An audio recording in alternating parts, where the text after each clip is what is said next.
Hi everyone, this is Dr Raquel Butler from Integrated Veterinary Therapeutics. And Sophie Vandenberg from Equine Posture. And we welcome you to the Equine Functional Posture Podcast, your ultimate source for insights into the influence of functional posture on biomechanics, health, and overall well-being of horses. Whether you're a seasoned equestrian, an equine professional, or simply a horse enthusiast, this podcast is designed to help you understand the critical aspects of functional posture. Tune in each week as we discuss practical tips, delve into expert interviews, and explore the latest research in the impact of functional posture on equine anatomy, physiology, movement, and more. Let's create a world where we empower our horses to be in a mental, emotional, and physical balance. Hi everyone, welcome to this episode. We're talking about something that I'm actually really passionate about. I mean, I'm passionate about lots of things to do with functional posture, but improving movement patterns and thinking about movement patterns is something that has really changed my understanding of horses' movement and how we can influence it. So how are you going, Soph? Hey Raquel, I'm going good. This is, certainly something that has made the biggest differences when I'm doing body work with horses, and something that I learnt from you both at uni and then afterwards. I think it's been, as you've transitioned towards like this being a really big part of your education and what you teach people to empower them. Yeah, it's certainly something that I've mainly learnt from you. Yeah, and it kind of came into my awareness from Terza Hendricks. And so, I remember when I had her over here for like the first time that she did clinics in Australia, and just watching how slow she worked with the horses. And, my ADHD brain was like, oh my God, this is so slow. Like, shouldn't we be trotting and cantering by now? But then I would just see these big changes in the horses, like in the way that they were moving, their demeanor, like lots of things, like whatever they were struggling with started to decrease. And then now I know a lot of people who work this way, like Tori Jeffrey, she also works this way. Like a lot of those, a lot of trainers who are very aware of biomechanics are very aware of the value of a horse having conscious awareness of the movement, and the movement, they're able to do it in a really slow and controlled manner, and how the movement becomes, much more effortless and efficient. And then you get like that other side of the coin where the horse becomes more relaxed. There's reduced brace in the body, and they get a lot more confidence in their ability to move. So, like we're talking about it because I've seen massive improvements in my bodywork sessions since I've made this part of my sessions. Like often at the end, I used to, so with EMRT, which was one of my first trainings, like you left them alone at the end. Like that was part of the... It's a big emphasis on processing, isn't it? You're like, give them time. Yep. You need to give them time to process it, and then if they're in kind of that really deep relaxed state, you don't want to get them out of that. And I still think that's super duper important. But now I wait for them to come out of it, and then I make sure they get their legs back. So I think I must have been treating a horse yesterday where he got really wobbly. He got, after the treatment, he was very wobbly, and I continued to move him in certain ways until he got back to the point where he was like walking with strength, purpose, connection within his own body, good posture. And I think for him it probably was maybe 5 minutes. Right. And before that he'd been in a really deep kind of relaxed state. And I find the deeper they go, the more important it is that you help them reintegrate their movement. Have you kind of noticed that as you've been working in this way? I definitely have. I see it in most instances, particularly, I think there's like, it happens all the time. But just because you said wobbly, I'm thinking back to the time when I was your student in class and you'd been showing us taping as one of the rehab skills during that subject. And I was working with my friend and we taped over the sacrum of a horse. We hadn't been doing body work, and he went so wobbly and we were like a bit freaked out, and you telling us like keep him moving, and he did find his balance again and improved his movement compared to what he'd been before, even before the taping. But that actually is probably one of the most dramatic ones that I remember thinking, you look like you're about to fall over. And it was just from that changed input, and obviously it just changed right down to his feet and how he was moving.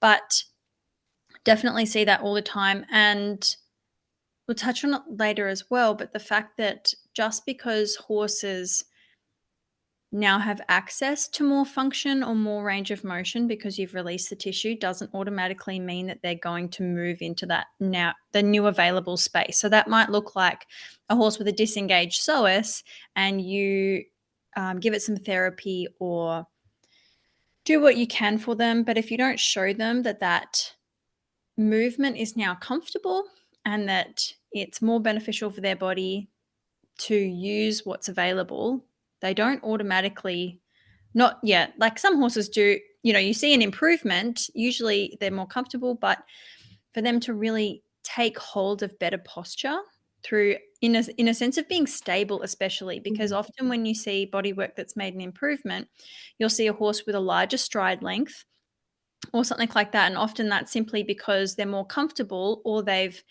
had a really good stretch. So in the moment, they have more range of motion, and it does indicate a positive change, but the more stability and strength and integrity in the movement usually comes from reprogramming a bit afterwards. And the other reason we're talking about this is because it's still a lesser recognized part of skill development with horses. So working slowly, the patience needed for it still, it still tests me all the time. And to actually get your eye in, learn what you're trying to observe and what your outcome will be, both in the short term and the long term, and kind of hold it in your head, is achievable. And it's not that complicated once you've got the underlying concepts, but it's still a skill, and it's definitely one that I see less than learning your canter aids or something like that.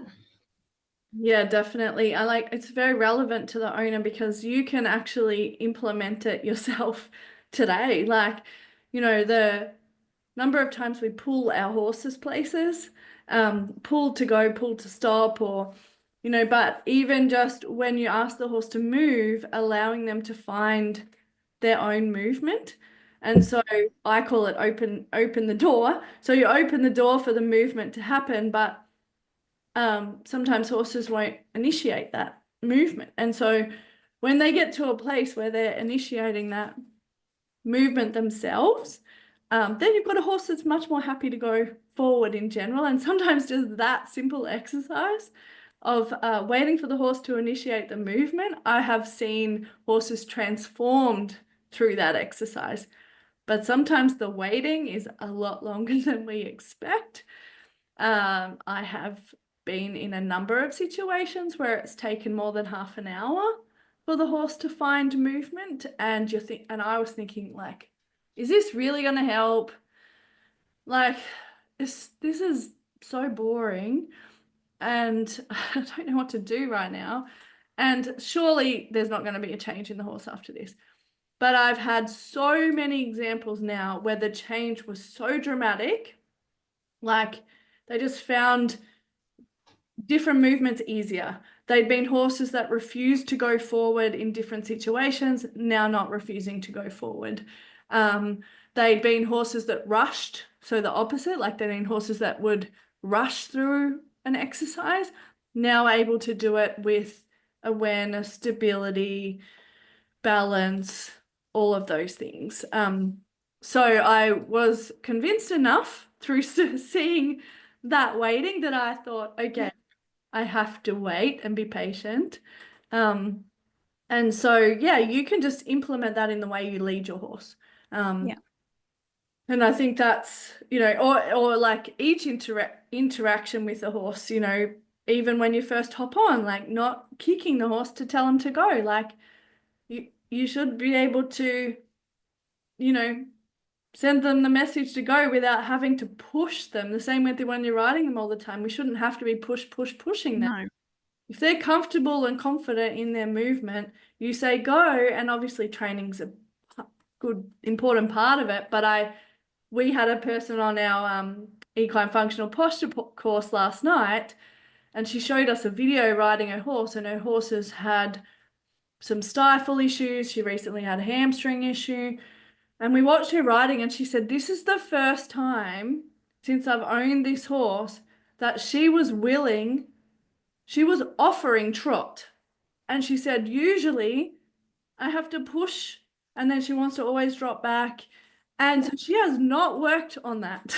Like, No, and it's not a first training time. issue because this horse has been trained to a high level previously, and has been successful, campaigned by, a professional rider. So it's not an underlying training issue. It's a genuine willingness to be forward and engaged with the rider.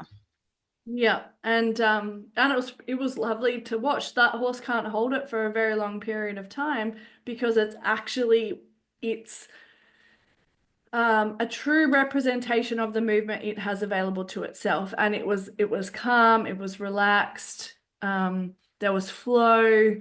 And so when you're first finding that movement, it's not a strong pathway yet. Like, she's just establishing the pathway. So it's like a little trickle of water that's going through, and eventually we want it to become like a big river. But at the moment, it's just a trickle, and then you have to build that confidence and that pathway in the horse. And I think what you also said before, you said sometimes horses will change quickly and other times they won't. And I think it depends how long the horse has had that movement pattern for, because if it's been moving that way for 5 years, 10 years, 15 years, then it's a really massive river. Like, it's like an ocean in there.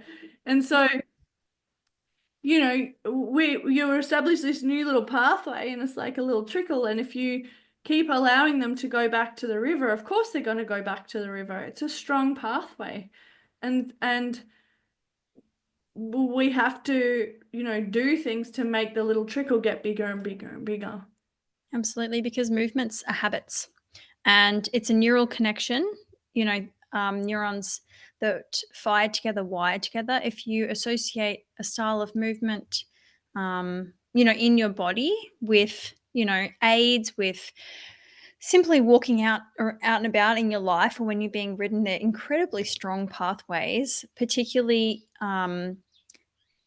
horses are intrinsically designed to respond to pressure, especially, like they are very sensitive, and it becomes a neutral for them. Like, that normal steady state is their standard way of moving. Yeah, that's it. And so the relevance to us is that in taking responsibility for the way that we ask our horse to move, we can have a relationship with their movement that is slow and controlled on the pathway to getting better balance, posture, and movement. And that feels like a really broad statement, almost like a catchphrase, like better balance, posture, movement. But it means to have, good proprioception, core function, and the ability to move intentionally in a way that the horse knows they have control of their own movement and they feel good.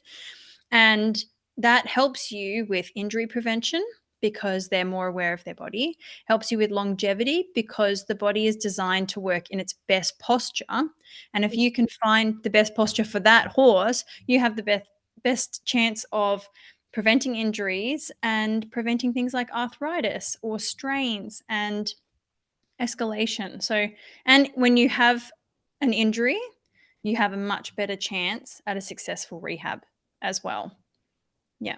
And I think a big part of horses' rehab plans that I'm involved with is actually looking at the whole horse and the way they use their body in movement. So it's not just about rehabbing the injury, because often the injury has got there for a reason. So unless it's a traumatic reason, like they ran through a fence or something, but if it's a performance-related issue that occurred, then there's usually a dysfunction in their movement patterns that we can really, prevent that stress from reoccurring again.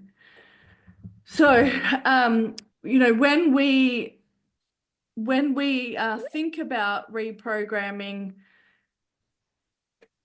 movement, it takes conscious awareness. And some horses are a little bit on autopilot, and so they just go about the movements however they've been told, and they don't really connect into their body.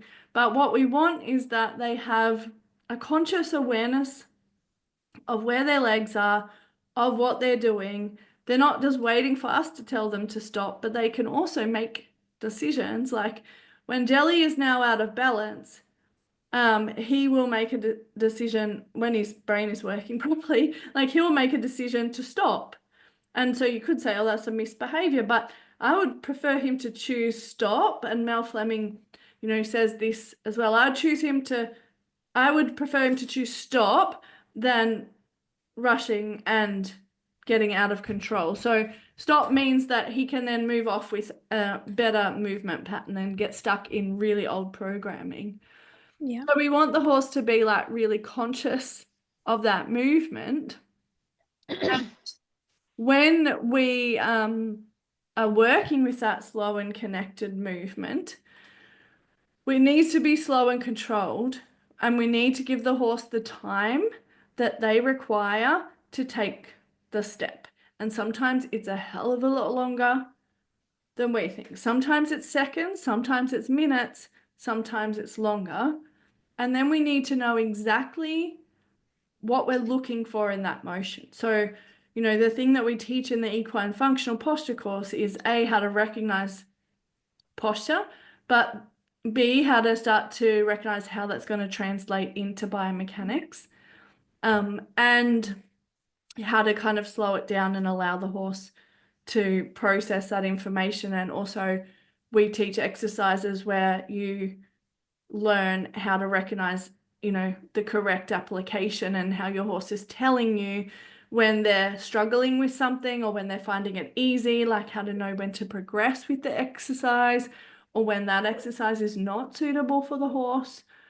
So that's really important. What would you say is really valuable about the slow movement? The fact that the horse, well, one, it'll give you information. If the horse needs to rush through something, it can tell you that slow movement is hard. Speed can hide weakness, and a lot of horses will use momentum rather than, a real, like if you want to move your leg carefully, you often have to think about it quite carefully. You're like, I'm going to lift the leg and I don't want the rest of my body to fall apart. So if you're like, I want to stay balanced and slowly lift one leg over a pole or move it to another spot, you often have to engage your core but try not to brace and then move one limb.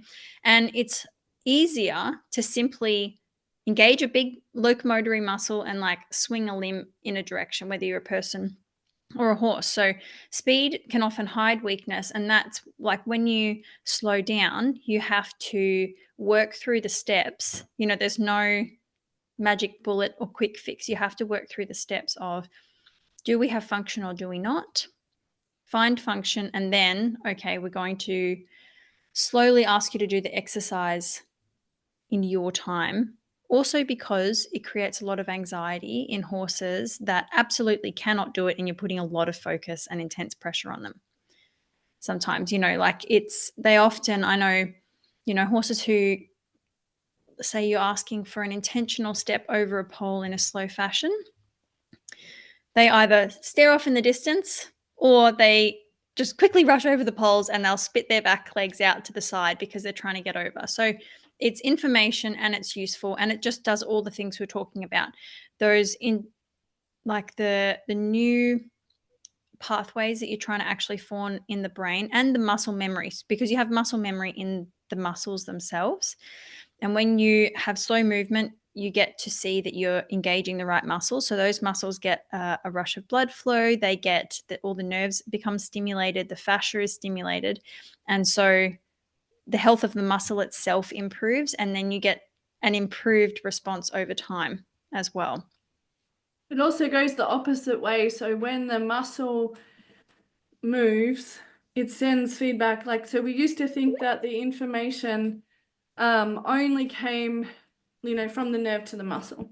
But now we also understand that there's information going from the muscle via the nerve back to the nervous system that in a different way that we used to kind of perceive it. So there's so much feedback and feed forward happening with the muscles, the nervous system, that I think fascia is probably a bigger part of movement than we recognize and controlling and initiating movement. But the other aspect of that is because there's so many chemical changes, and there's a neuroscientist who has done a lot of work in equine neuroscience, Dr. Stephen Peters, and he talks about, there's a lot of chemical changes that are happening when we're creating new pathways of movement. And the most important thing that we can do in that time is actually give the horse rest. So when the horse has done something difficult, like I remember when I was teaching Jelly Travers on the ground in hand, and it was like almost impossible for him. Like it wasn't that he didn't understand the aid, it was he couldn't get his back leg to do the movement. And I had it with Patch as well, with different things. And so they start biting you, they start trying to push through you. Or he would go to sleep for a bit. Like he was just like, I cannot possibly get my leg to move like that. So I would wait. So I'd ask the question. I could see that he was like trying to get the pathways to happen, and I would wait. And just keep him conscious, like keep him with me, so that he didn't just kind of go into a freeze kind of state. And then when he got the move, there was a big reward then, like a massive reward and a break and like a rest. So that rest point there and the recognition of that movement. So I didn't want him to just walk off. He had to realize that he did the movement, because that, like, there's a whole lot of chemical things changing in that moment.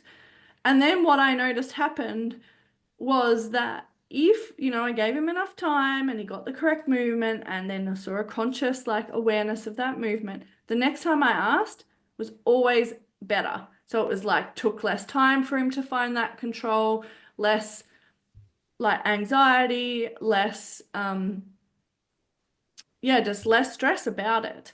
So if you're establishing those neural pathways correctly, every single time will improve, like every single time. And it blows me away still how if I show the horse how to move in a new way, and this is why I think it's so important that as body workers we integrate it into our sessions. But if I've shown the horse, okay, you've got this movement available to you, I've made sure they've consciously aware of that, I've seen they've definitely integrated the movement.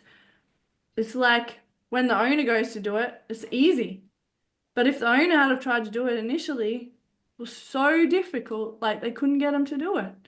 So yeah, we have to give them that rest after the movement. But then he also says the overnight rest is really important for those new neural pathways to establish. So you don't have to do much to have big changes in that initial period of time. Like, if it took me ages to get that one step of Travers, and I'd tried, failed, and then I tried and he got it, I'm better off to stop right there on that like perfect step that he was consciously aware of. I will get way more from that session than I will if, I moved on to something else. or you know, I tried again and we didn't get it. Yeah, it still blows me away today how effective that is.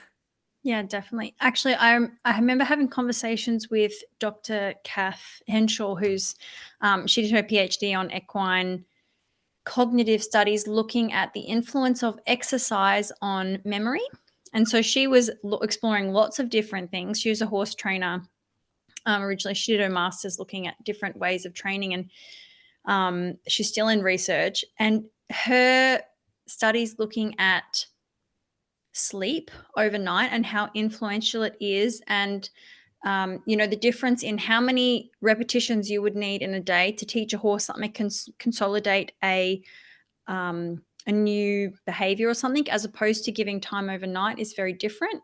Alongside, you know, because she was looking at the use of exercises and improving memory retention, the understanding of how movement and the endorphins from movement influence your ability to retain information. So simply doing movement and movement work, even in very small doses, they've found for people, like it's like a 5-minute yoga session or Pilates, that's not even huge, getting your heart rate up, gives you a massive boost in serotonin, dopamine, endorphins, and that in itself is going to help your horse's memory retention. Like it's all a positive way of doing things. Yeah, and another area that kind of highlights that is Feldenkrais. So if people haven't heard of Feldenkrais, like it's about doing movements within a comfortable place, like, so you're always staying under the brace, like whatever your body can offer. And I've done it a bit, and it's always amazing. I think I'm never going to be able to find that movement pattern. And then through the process of like gently exploring the boundaries but staying under brace, which means you're actually not using a whole heap of muscle function. Like, it's hard to explain, but it's like your whole body is involved in that motion, and the range of motion that becomes available to you is insane through, yeah, very simple, sometimes novel exercises too. So you're doing movements in really novel ways that you would never have moved before. And then that kind of opens this whole new availability for your body of motion. And I think it's a little harder with horses because they're on 4 legs. Like, we can lay down and then we find a whole nother range of motion.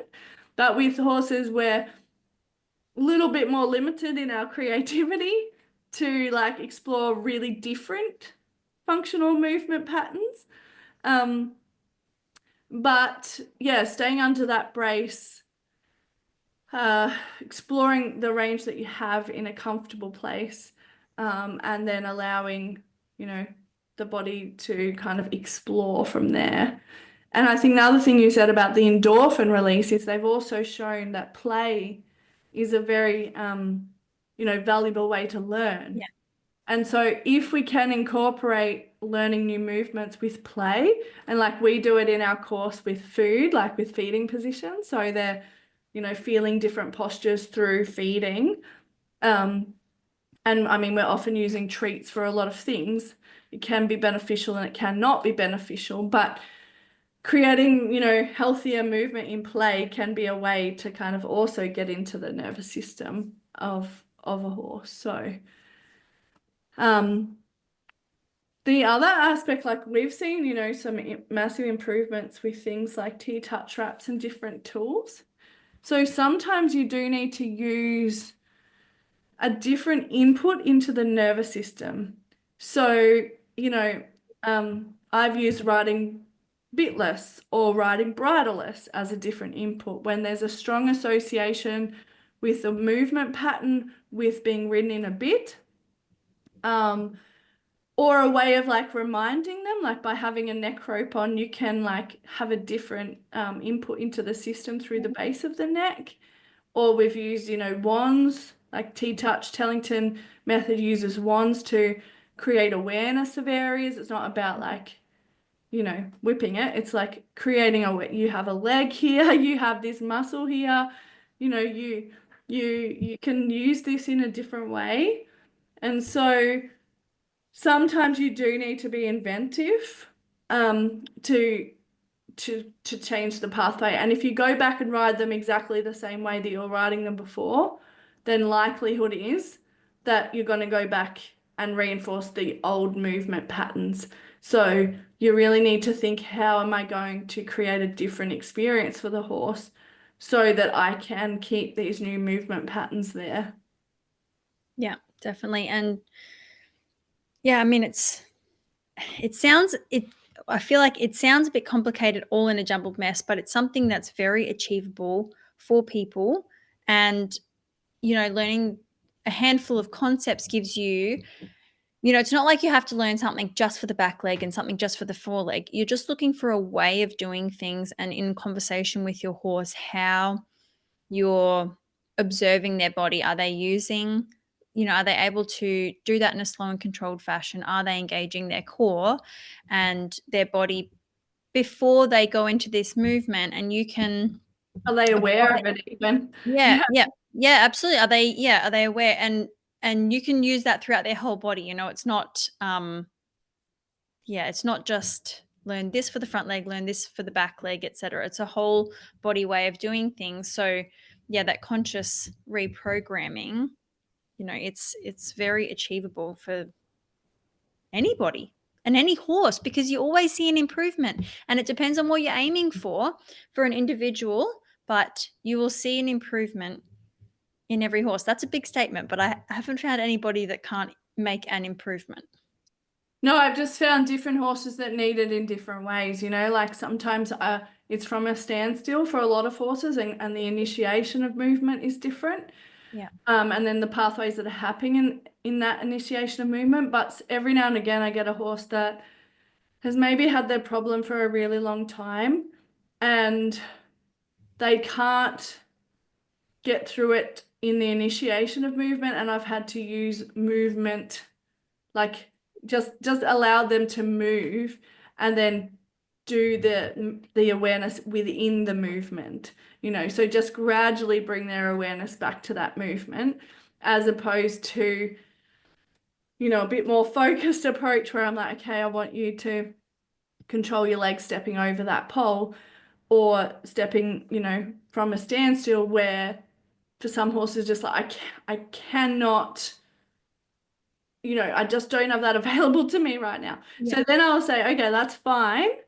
Let's move and see what awareness we can create in the movement. So it's not like there's not one way to do this, but definitely slowing it down, getting some adaptability and changeability within whatever movement you're asking for, and just you being more aware of the horse's body, like you said, how they're using themselves, what is actually shifting when they do create movement. Like, is it the back leg that moves first, or the front leg that moves first, or do they shift their weight forward, and how you can help them to create a better movement from there. And that's a big foundation of our equine functional posture course, like, helping horses to find a healthier way of moving, and integration of movement. Yeah, definitely. Awesome. Well, I think the takeaways are that after bodywork especially is an important time to integrate new movement patterns, and establish those new pathways. Slowing it down is a key to this, because like you said, horses can use momentum and they look like they're doing it really well, but then you ask them to slow down, and like now they just stumble over the pole and nearly fall on their head. Yeah. So slow it down. What else would you say? I would just say that you'll find it a lot more enjoyable than you think you do as well. That when it sounds really unsatisfying, that slowing it down and the small things like asking a horse to step over one pole with one limb in one controlled fashion and then going away to reward them sounds like it would be incredibly dull and dry, but it's not. It's very exciting, and I think that celebrating those wins, like when you can celebrate those, you're celebrating real progress, I think. And we It do will have hear such a flow-on effect into so many areas of your horse's like journey. Yeah. Even just last night, we had a beautiful comment from somebody who said that they'd worked in one session with their older horse, and that horse had been a bit stiff and a bit cranky lately. And the next day coming out, she was curious and soft and really wanted to be with her person. And it was just, yeah, it's really core. Like slowing it down improves your relationship, it improves their comfort. And I don't think there's any replacement for that. No, Really. no, I don't think so either. It also improves their ability to communicate with you, because the more you notice them and the way that they're moving, the more feedback they will give you about, how that feels for them in that movement. And they will start to they'll start to regulate themselves, which is amazing, because they will start to go, oh, I'm losing my balance, and they'll correct it, or they'll stop. And I love it when I start to see horses do that and control themselves, because you're giving them their power back, but you're also making them a safer horse for you to work with in every aspect. Like, Yeah. for And you to it's a gift. Yeah, right. Yep. it is a gift to hand somebody back the responsibility for their own body when we ask them to move the way we want them to move in the moment that we want them to move it. It's a big deal to be like, excuse me, walk to the right now collect, now rein back, now go forward, and somebody has no inherent choice over what their body is doing in that moment, to hand them back the responsibility to carry themselves in a fashion that Yeah. supports themselves. I think it's respectful. It's genuinely respectful for your horse if you can. Yeah. And just remember, new pathways take time. So just keep making that trickle bigger and bigger by reinforcing those good quality pathways, allowing that rest and time so that it becomes the main river, to stop them going back into those old kind of chronic pathways. So, all right. Well, thank you. We would really love for you to join us in our next Equine Functional Posture course, where, this is a big foundation of the level 1 in our, especially in module 5 and 6 of it. We talk about, taking it over to movement, but the awareness of the body is there throughout the whole course, and the awareness of the horse. So it's a really big part of what we teach. So watch out for that coming up in June 2025. And also a webinar talking about the relationship between behavior and alignment and posture and movement. So thank you for joining myself, Dr. Raquel Butler, and Sophie Vandenberg in today's podcast. Enjoy your horse time. We would love for you to subscribe to this podcast, and give us a 5-star rating so we can share more valuable insights if you enjoyed it. And we'll see you in the next exciting episode.